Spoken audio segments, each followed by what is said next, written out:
KMnO4 से क्या हुआ Mn2O3, तो इसका तो अभी बताया था कितना चार्ज है +7। इसका अभी देखो ये 2 एटम है ना Mn के, तो 2x - 6 तो x की वैल्यू +3,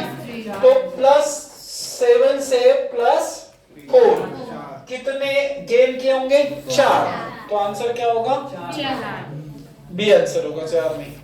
अब आइडेंटिफाई द करेक्ट, अब यहाँ पे आप देख रहे हो ये आयोडीन है, ठीक है, ये आयोडीन में आपको क्या क्या दिख रहा है जरा देखो, आयोडीन यहाँ पे भी गया और आयोडीन ये कंपाउंड भी बना रहा है, ठीक। तो यहाँ पे इसका ऑक्सीडेशन नंबर क्या होता है 0 होता है, एलिमेंटल स्टेट रहता है तो उसका ऑक्सीडेशन नंबर क्या हो जाएगा 0। अब यहाँ पे आप अभी कैलकुलेट कर सकते हो क्या आएगा 1 + x - 6, तो ये देखो इसका आ गया +5, तो ये 0 से +5 गया, ऑक्सीडेशन क्या हुआ इसका 0 से +5 में क्या हो रहा होगा ऑक्सीडेशन, ठीक है, इसका तो ऑक्सीडेशन हो गया। और यहाँ पे भी तो है, तो यहाँ पे क्या आएगा +1, क्यों, क्योंकि x - 1 = 0 करेंगे तो x की वैल्यू क्या आएगी +1, तो इसका मतलब ये 0 से +1 भी गया हुआ, तो यहाँ पे क्या हुआ, यहाँ पे भी ऑक्सीडेशन हुआ, यहाँ पे भी ऑक्सीडेशन। अब ये Cl का निकाल के देखते अपन, यहाँ पे ऑप्शन देखो, oxidation number of I is increase by 2, but यहाँ पे कितने से इंक्रीज हो रहा है 5 से, और यहाँ पे ऑक्सीडेशन नंबर 2 से इंक्रीज हो रहा है, ये वाला, ये ऑप्शन हो सकता है। KClO3 इज रिड्यूसिंग एजेंट, उसका 5 है। अब ये KClO3 में Cl का कितना आ जाएगा +5, और इसका क्या आएगा +1, तो +5 से +1 क्या हो रहा है रिडक्शन, तो जिसका रिडक्शन होता है वो क्या होता है ऑक्सीडाइजिंग एजेंट, तो ये भी आंसर गलत हुआ। I2 is an oxidising agent, तो I2 ऑक्सीडाइजिंग एजेंट हो सकता क्या, क्योंकि उसका ऑक्सीडेशन हुआ है तो वो क्या होगा ये रिड्यूसिंग एजेंट होगा, क्योंकि देखो ना 0 से +5 गया तो ये क्या हुआ है ऑक्सीडेशन हुआ, तो ये भी आपका आंसर गलत हुआ। तो क्या oxidation number of Cl decreases by 6, Cl का डिक्रीज हुआ क्या 6, देख लो +6 से +5 से +1 गया तो कितना आ रहा है, ऐसा करके देखो ना, ये +1 है, ये +2 है, +3 है, +4 है, +5 है, तो कितना उसने +5 से कहाँ गया 0 से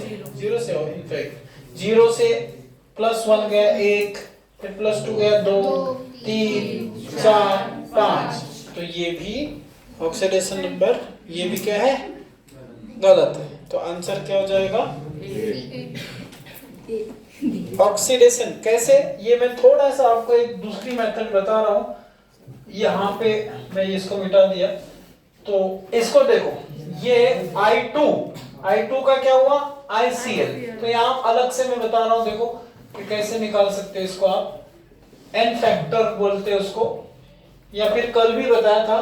पर एटम। अब यहाँ पे 0 से क्या हुआ +1 हुआ, तो कितने का चेंज हुआ 1 का, तो एक एटम के लिए 1 का चेंज हो रहा है, तो 2 एटम के लिए 2 का चेंज हो जाएगा, ये भी आप सीख सकते हो। दूसरा मेथड क्या है, देखो इसमें ऑक्सीडेशन नंबर 0 होगा, इसमें क्या होगा +1, अभी बताया था। तो ऐसे में क्या करना, देखो इसके कितने एटम है 2, मॉड समझता होगा, मॉड लिख लेना, इसका चार्ज यहाँ पे, इसका चार्ज यहाँ पे, और इनका डिफरेंस कर लेना, ठीक है। फिर से देखो मॉड है,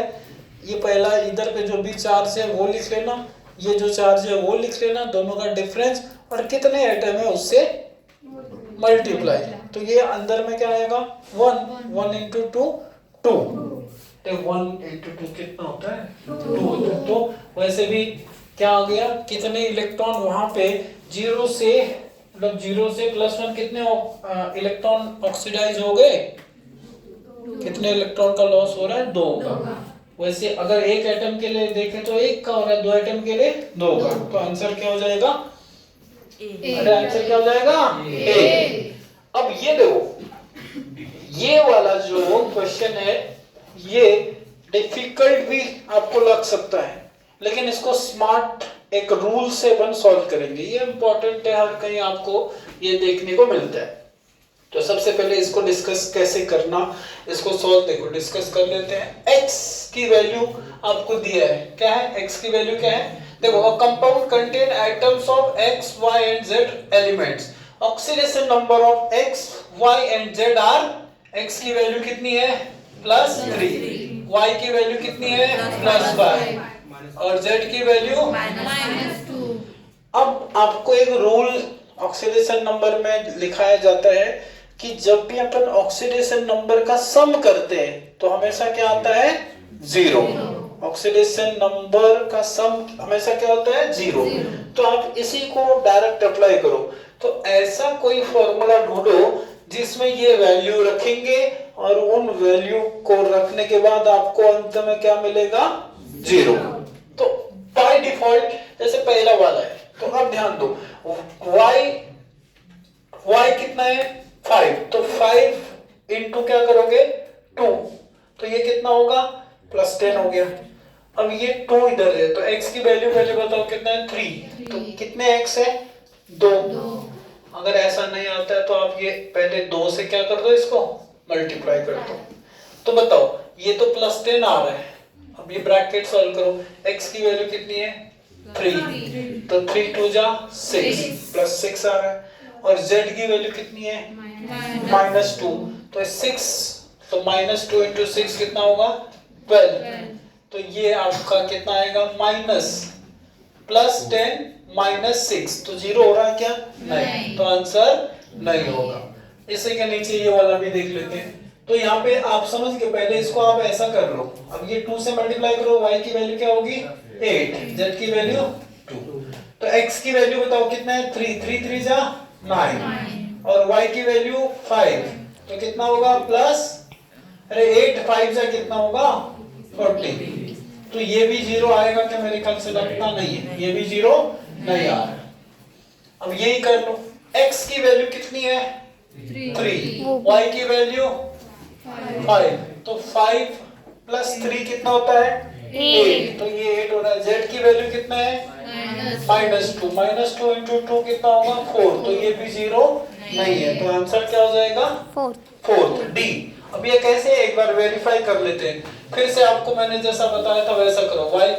3 होगा, z कितना होगा 12, जल्दी जल्दी। अब यहाँ पे x की वैल्यू 3 है तो 3 3 जा 9, y की वैल्यू 5 5 3 जा 15 और इसकी वैल्यू 24, तो ये कितना होगा बताओ 24 तो कितना होगा +24 -24 कितना आया 0, तो आंसर क्या होगा 0 डी, 0 मतलब ये डी आंसर हो जाएगा। ये समझा क्या? अब उल्टा जो भी वैल्यू है सारे ऑप्शन में रखना और जिसका सम 0 आ गया वही आंसर होगा। अब ये एकदम सिंपल सा है, ऐसे उसमें क्या करना, ये आपका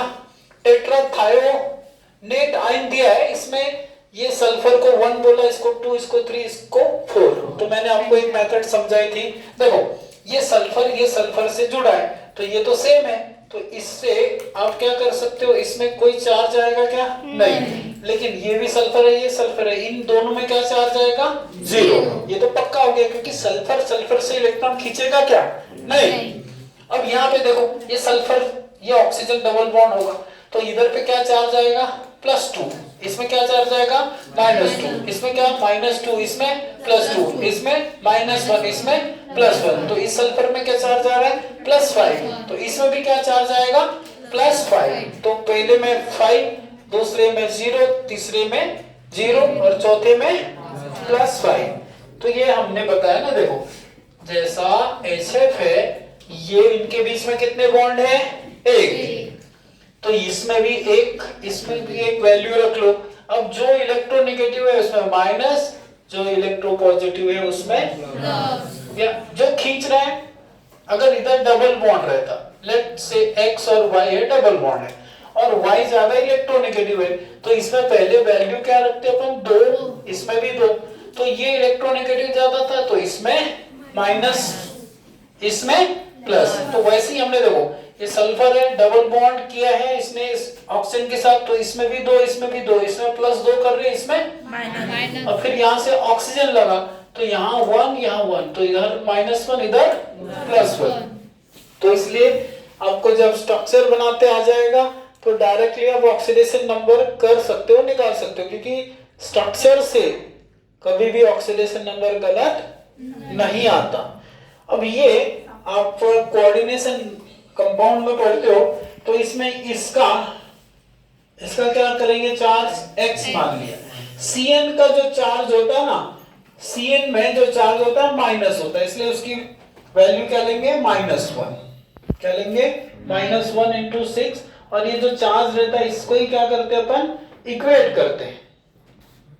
अरे ये पहली बार तो नहीं सुन रहे हो ना, तो क्या हो जाएगा, x - 6 is equal to -4, x is equal to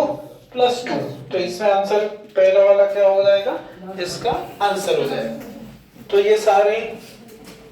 question जो है तुमको,